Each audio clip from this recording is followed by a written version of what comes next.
O dilúvio. Nos dias de Noé, existiam indícios de decadência, mas a terra ainda era rica, bela. Os frutos eram quase sem limites. As árvores eram maiores e mais belas que as que hoje existem. E a madeira era tão dura quanto pedra. Deus outorgou aos antediluvianos muitas dádivas, mas eles usaram a generosidade de Deus para se glorificarem, e isso tornou a bênção em maldição, fixando as afeições nos dons, em vez de fixar as afeições no doador dos dons. Logo vieram a negar a existência de Deus. Adoravam a natureza no lugar do Deus da natureza, glorificavam o gênio humano, adoravam as obras de suas próprias mãos. Não se parece com os dias de hoje? O salmista descreve o efeito que isso causa. Salmo 115:8. Tornam-se semelhantes a eles os que o fazem e todos os que confiam nas obras de suas mãos. É uma lei do espírito humano. Pelo contemplar, somos transformados. Nem a relação de casamento, nem os direitos de propriedade eram respeitados. Quem quisesse pegar a mulher do próximo, pegava pela força, e os homens exultavam nas suas ações de violência.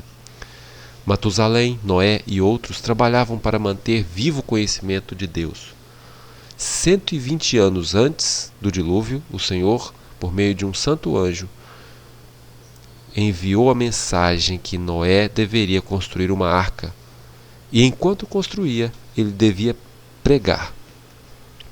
A arca por si só, por mais que tenha sido bem feita, não podia ter resistido à tempestade. Somente Deus podia preservar seus servos das águas tempestuosas. Durante o tempo que se passou antes da vinda do dilúvio, a fé foi provada das pessoas que receberam aquela mensagem.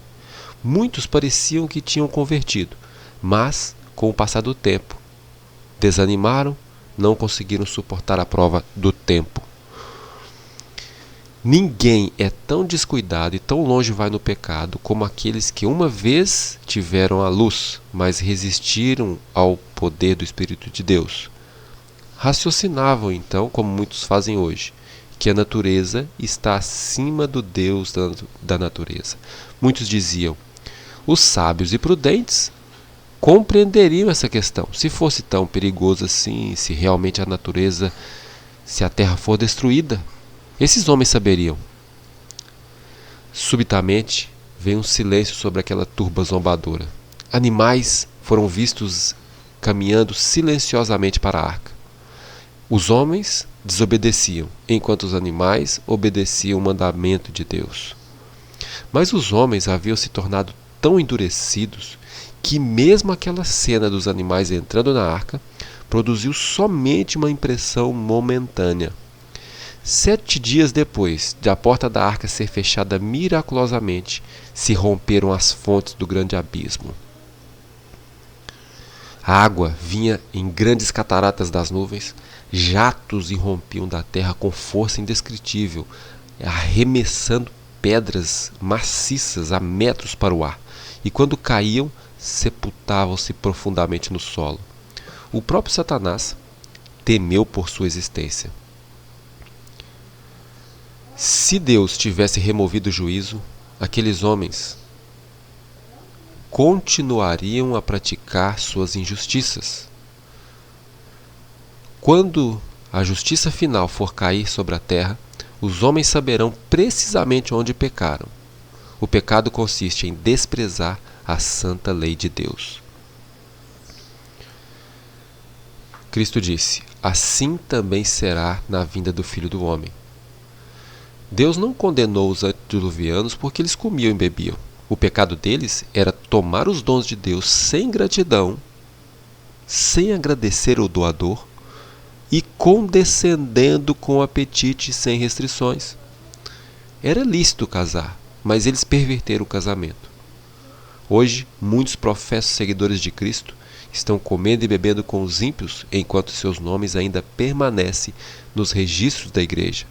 E multidões tornam-se escravos da luxúria. Aqueles que se apressam em ficarem ricos pervertem a justiça. 2 Timóteo 3,1 nos traz uma lista dos pecados dos últimos dias. Entre aqueles que têm forma de piedade, que parecem seguir a Deus. Quando os raciocínios da filosofia houverem banido o temor dos juízos de Deus, quando os religiosos disserem que haverá um futuro com longas eras de paz e prosperidade, quando o mundo estiver na sua rotina de negócios e prazeres, zombando dos mensageiros, então subitamente lhes sobrevirá a destruição, e não escaparão.